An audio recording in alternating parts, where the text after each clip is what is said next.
సమాజంలో చదువుకుంటాం అంటే ప్రోత్సహిస్తారు. ఆటలు ఆడతాము అంటే స్పోర్ట్స్ అంటే నిరుత్సాహపరుస్తారు.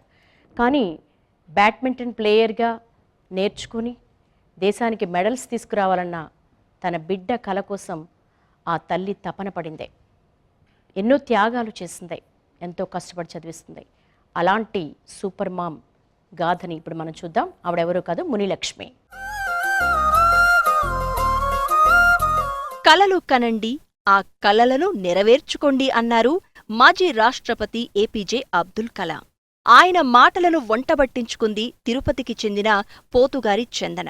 8 ఏళ్లకే టెన్నిస్ రాకెట్ పట్టుకుని వరుస విజయాలతో దూసుకుపోతోంది. ఆటలో రాణించాలంటే మెరుగైన శిక్షణ అవసరమని 4 ఏళ్ల కిందట ఆమె కుటుంబం హైదరాబాదుకు వచ్చింది.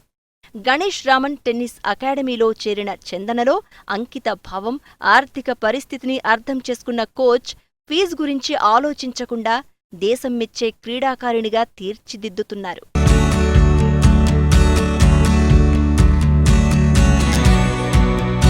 సరిగ్గా 5 ఏళ్ల కిందట చందనకు కాలం కొత్త పరీక్షలు పెట్టింది. వయసుకు వచ్చిన ఆడపిల్ల శిక్షణ కోసం నగరానికి వెళ్లడమేంటి, తెలియని మనుషుల మధ్య మెలగడమేంటి అని బంధువులు ఆడిపోసుకోవడం మొదలుపెట్టారు. కన్న తండ్రి కూడా ఇక ఆట చాలు, పెళ్లి చేస్తాను అనడంతో కన్నీరు పెట్టుకుంది. ఆ కన్నీటికి తండ్రి హృదయం కరగలేదు. తనకు టెన్నిస్ అంటే ప్రాణమని చెప్పడంతో చందన తన మాట వినలేదని భార్యను, 3 కూతుళ్లను విడిచిపెట్టి ఇంకో పెళ్లి చేసుకున్నాడు. చందన కన్నీళ్లు తల్లికి అర్థమయ్యాయి. ఎన్ని కష్టాలు ఎదురైనా సరే లెక్క చెయ్యకుండా టెన్నిస్లో కూతురుని వెన్నుతట్టి ప్రోత్సహిస్తోంది మాతృమూర్తి మునిలక్ష్మి.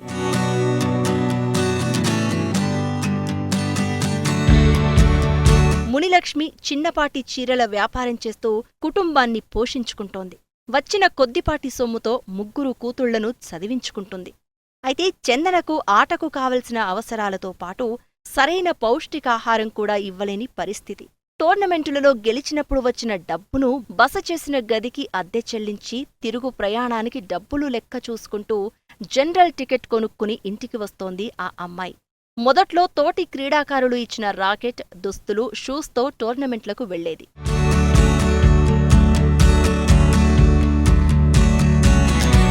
అండర్ 12, 14, 16 కేటగిరీల్లో 6 సార్లు స్టేట్ ఛాంపియన్గా నిలిచింది. 15 ఇంటర్నేషనల్ టోర్నీలు ఆడి తన సత్తా చాటింది. సరైన ఆహారం లేక కళ్ళు తిరుగుతున్నా టోర్నీల్లో ఆడడం మాత్రం ఆపలేదు. ఇంటర్నేషనల్ గ్రాండ్ స్లంలో భారతదేశం తరపున ప్రాతినిధ్యం వహించడమే తన లక్ష్యమంటోంది చందన. తన ఆట తీరును చూసి స్పాన్సర్స్ ముందుకు వస్తే టెన్నిస్లో రాకెట్లా దూసుకుపోయి దేశానికి మంచి పేరు తీసుకొస్తానని ధీమా వ్యక్తం చేస్తోంది. కూతురి కలను సాకారం చేసేందుకు ఆ తల్లి పడే తపన నిజంగా గర్వించదగ్గ విషయం.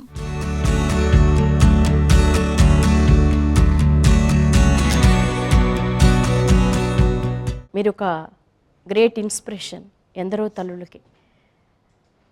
మీ పాప చందన టెన్నిస్ ప్లేయర్ అవుతానన్నప్పుడు మీకేమనిపించింది? తనలో ఉన్న పట్టుదలను చూసి సపోర్ట్ చేశారా? తను అడగగానే ఓకే అన్నారా?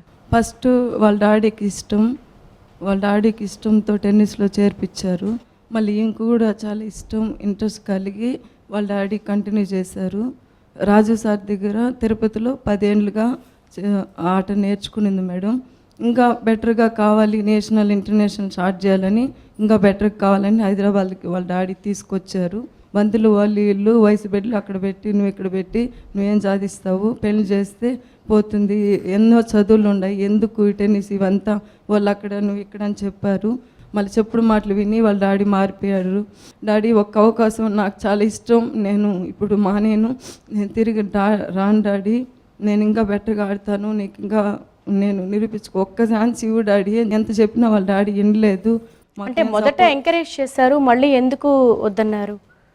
చెప్పుడు మాటలు విన్నారు మేడం. అంటే ఎందుకు మీ ఇద్దరి మధ్య అభిప్రాయ భేదాలు వచ్చాయి, మీ భర్త గారికి మీకు? టెన్నిస్ విషయంలోనే మేడం. ఈ పాప చాలా అడుక్కునింది, ఒక్క అవకాశం ఈ డాడీ అని చెప్పి కాళ్ళు కూడా పట్టుకునింది. నేను ఇంకా చూసి నేను కూడా చాలా బాధపడి, నా పిల్లకాయలంటే వాళ్ళు ఏం చేస్తే అది వాళ్ళు ఇష్టంతో వాళ్ళు ముందుకెళ్తూ వాళ్ళకి సపోర్ట్ చేయాలనేదే నాకు మేడం. ఎందుకంటే నేను పెద్దగా ఏం చదువుకోలేదు, నాకేం తెలియదు, నా పిల్లలన్నా బాగుండాలి, వాళ్ళన్నా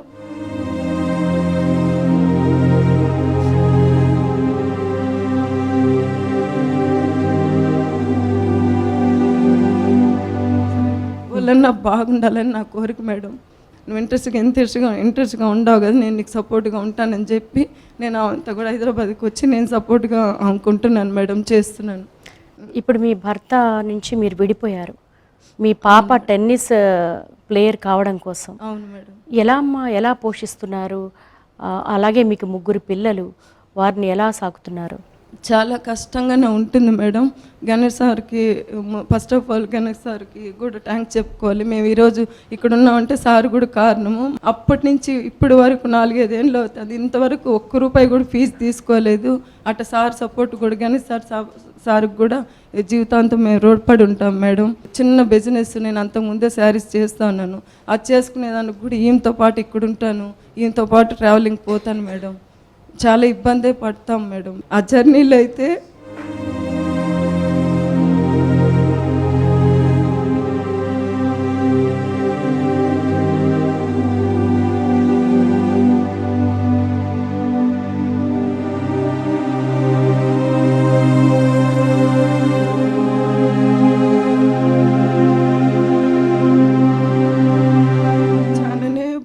మాటలు కూడా పన్నాను. నాకు 3 అమ్మాయిలు, ఇంకిద్దరు తిరుపతిలో కూడా చదువుకుంటున్నా, వాళ్ళ సపోర్ట్ కూడా నాకు చాలా ఉంది. ఏమ్మా మమ్మల్ని వదిలి అక్కతో పాటు ఆడుండవని ఏ రోజు వాళ్ళు అడుగురు.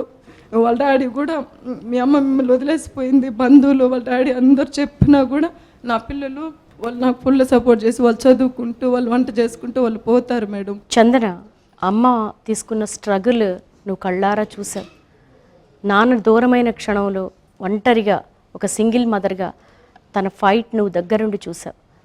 ఈ జర్నీలో అమ్మ నుంచి నువ్వు ఏం నేర్చుకున్నావు, ఎలాంటి స్ఫూర్తి తీసుకున్నావు? నిజంగానే నేను టెన్నిస్ ఆడుతున్నానంటే మా అమ్మ వల్లే. నాకు టెన్నిస్ అంటే చాలా ఇష్టం చిన్నప్పటి నుంచి.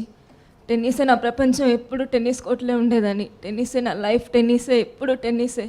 మా నాన్న అనేవాడు, మా అమ్మతో అన్నాడంట, చందన నాకు దేవుడిచ్చిన ఒక వరం అని.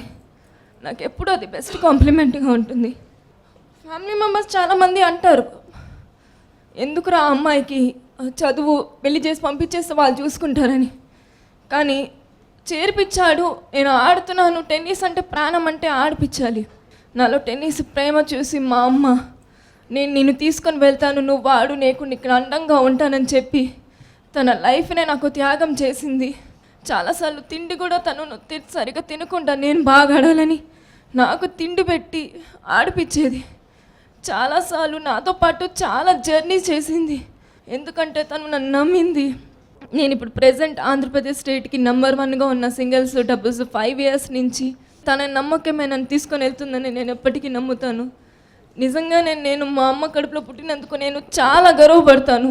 ఒక టోర్నమెంట్ అయితే 300 పెట్టుకొని నన్ను తీసుకొని వెళ్ళిపోయి మా నువ్వు చేస్తావు, నేను ఎలా ఆడిపిస్తావు అంటే, నువ్వు ఆడు, నేను ఉంటానని చెప్పింది. ఆ రోజు నేను ఎప్పటికీ మర్చిపోలేను.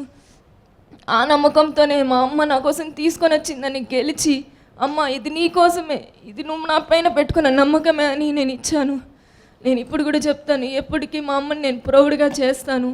అలాగే నా పైన పెట్టుకున్న వాళ్ళందరికీ నేను ఖచ్చితంగా పేరు నిలబెడతానని భావిస్తున్నాను. గ్రేట్ చందన. అమ్మ, I love you, I dedicate to everything to you. నువ్వు నా సపోర్టే కాదు, నువ్వు నా ఇన్స్పిరేషన్, నువ్వు నా మోటివేటర్, నువ్వే నా స్ట్రెంగ్త్. నీకోసం నేను ఆడతాను, ఖచ్చితంగా సాధిస్తాను. I love you, thank you so much అమ్మ. గ్రేట్ మా.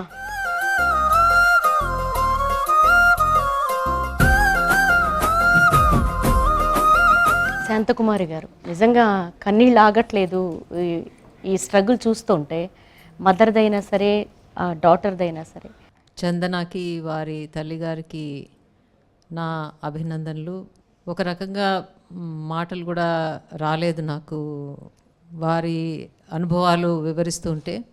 ఇన్ని పరీక్షలు జీవితం పెట్టినా కూడా పాప నమ్ముకున్న కళ కోసం తల్లి కూతుళ్ళు పడిన ఆరాటం, చేస్తున్న పోరాటం చాలా హృదయ విదారకంగా ఉన్నా కూడా చాలా స్ఫూర్తిదాయకంగా ఉంది. తప్పకుండా ఒకరోజు చందన గ్రాండ్ స్లామ్ టైటిల్ విన్ అయిన వార్త పేపర్లో చదువుతానని నేను కూడా ఆశిస్తున్నాను. All the best. దేవసేన గారు. నాకు ఏమనిపిస్తుందంటే, బయటకి కనిపిస్తున్నాయి మీ కన్నీళ్ళు, కానీ మీరు ఎంత ధైర్యంగా పరిస్థితులను ఎదుర్కొన్నారో అది మాత్రం అది ఎవరికి మేము ఆలోచించలేము అసలు అంత ధైర్యం ఎలా ఉంటుందని. సో ఈ కన్నీళ్ళు టోటల్ ఆపోజిట్ మీకున్న ధైర్యానికి. నిజంగా చెప్పాలంటే ఆ ధైర్యానికి నేను నిజంగా జోహార్లు పలుకుతున్నాను ఈరోజు మీ ఇద్దరికి కూడా. All the best to both of you and hearty congratulations. మీరు ఈ వయసులోనే ఈ స్టేట్ లెవెల్లో ఇన్ని మంచి పోటీలు నెగ్గినందుకు all the best. Vasuprada Karthik గారు. ఇది ఏంటంటే, సాధారణంగా పిల్లలకి ఏదైనా ప్రాబ్లంలు ఉన్నప్పుడు ఆ విషయం మీద పోట్లాడుకుని కపుల్స్ మధ్యన ప్రాబ్లమ్స్ రావడం చూస్తాం సాధారణంగా. కానీ ఒక ఆడపిల్ల ఇంత కమిట్మెంట్తో నేను ఇది సాధిస్తాను అని డిసైడ్ అయిన కారణంగా ఒక ఫ్యామిలీలో ప్రాబ్లం రావడం అన్నది ఫస్ట్ టైం నేను చూస్తున్నాను. అంటే ఇన్ని ఇయర్స్ ఎక్స్పీరియన్స్లో నేను ఎప్పుడు చూడలేదు. బట్ దాన్ని కూడా మీరు అధిగమించి ఏదొస్తే రాని అని ముందరికి వెళ్ళే ఈ మైండ్ సెట్ ఇన్స్పిరేషన్ యాక్చువల్లీ చెప్పాలంటే మిమ్మల్ని చూసి. ఎందుకంటే చాలా ఎన్నో ఫెసిలిటీస్ క్రియేట్ చేసిన ఒక అంబిషన్ని ఫాలో అవ్వలేక బాధలు పడే వాళ్ళు చాలామంది ఉంటారు. కానీ ఏం మాత్రం ఫెసిలిటీస్ లేకుండా కేవలం నా గోల్, నా ఎదుర్కొండా ఉన్నదే నేను సాధిస్తానన్న ఒక పట్టుదల అన్నది, అది it's extraordinary. Very proud of you. It's an amazing thing. All the very best. God bless. Balalatha గారు. అమ్మా, ఫస్ట్ కంట్లోంచి ఒక్క చుక్క కూడా నీళ్ళు రాకూడదు ఈ అమ్మాయికి కూడా. ఎందుకు తెలుసా? మనం చేసే పోరాటం అంత గొప్పది. దానిలో ఎమోషన్స్ పక్కన పెట్టి రేషనల్గా ఆలోచించాలి. నువ్వు ఎంత స్ట్రాంగ్గా ఉన్నావు కదా, నిన్ను చూసి కొన్ని వేల మంది అమ్మాయిలు ఇన్స్పైర్ అవ్వాలి. శీతల్ దేవి అని ఒక అమ్మాయి ఉంది. ఆ అమ్మాయికి 2 చేతులు లేవు, కానీ పారా ఆర్చర్ అమ్మాయి, పారాలింపిక్స్లో అమ్మాయికి మెడల్ వచ్చింది. దీపా కర్మాకర్ అని ఇంకో అమ్మాయి ఉంది, ప్రొద్దునవా ఫీట్. అమ్మాయికి ఆ ఫీట్ చేయడానికి ఎక్విప్మెంట్ కూడా ఇండియాలో లేవు. వాళ్ళ కోచ్ దగ్గర అమ్మాయి దగ్గర డబ్బులు లేవు. పాత స్కూటర్లు, పాత సైకిల్స్ పెట్టుకునే అమ్మాయి ప్రొద్దునవా ఫీట్లో ఆల్మోస్ట్ అమ్మాయి టాప్ వరల్డ్లో ఇప్పుడు టాప్ 4 పొజిషన్లో ఉందన్నమాట. సో నువ్వు అందరికి ఇన్స్పిరేషన్గా చూపించుకోగలగాలి. కాబట్టి ఎప్పుడైనా ఏదైనా పోరాటం చేసినప్పుడు మన ఎమోషన్ అనేది అస్సలు తెలియకూడదు. ఆ ఎమోషన్ని ఒక్కొక్క ఎమోషన్ని ఒక నిప్పు కణలా మార్చి పనిచేయాలి. నేను కూడా కళ్ళలో ఎప్పుడు నీళ్ళు రానేను. కళ్ళలో నీళ్ళు వస్తే మన ఆవేశం తగ్గిపోతుంది. సో ఆవేశం మనసులో పెట్టుకుని ఆ పోరాటం సాగించాలి. ఖచ్చితంగా విన్ అవుతావు. Okay, all the best. Great.